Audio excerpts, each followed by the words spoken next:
null and void ang naging annulment ni noong Sid. Malamang, bumili lang ng annulment ang kabilang kampo. Naisang ka na naman nila, Eden. Mas mabuti na rin na wala ng visa ang kasal natin.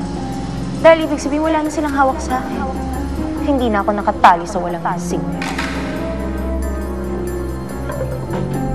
Pati ba naman paghihiwalay natin, dinadaya niyo pa?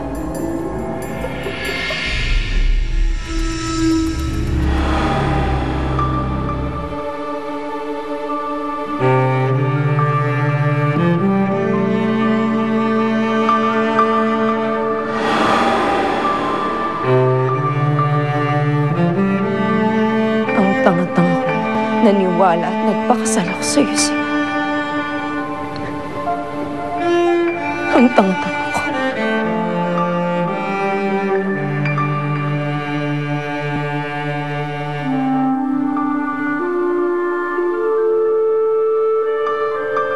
Tapos na ang pagiging tanga ko sa'yo. Iba na ako ngayon. At sa susunod na magtagpuan ng das natin, ipapakita ko na sa'yo na hindi na ako ang dating Eden na kaya mong utu-utuin lang.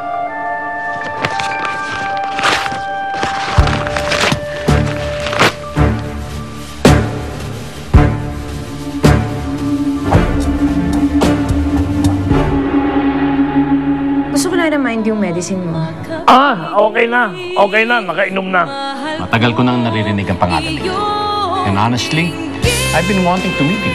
Kung nalaman ko lang na nandito kayo sa business na ito, siguro matagal na tayong magsuki. Aalagaan kita at pagsisilbihan kita buong buhay ko.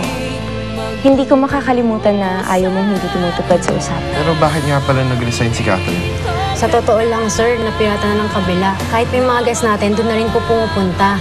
Saan kabila? Sa Pearl Resort po, doon po sa katabi natin. I just found out madaming lumilipat sa kabilang resort dahil mas maganda daw ang working condition.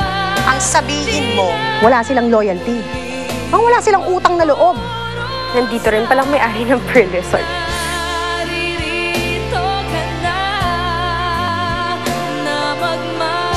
Ikaw to, Eden. Hindi ako pwede magkamali.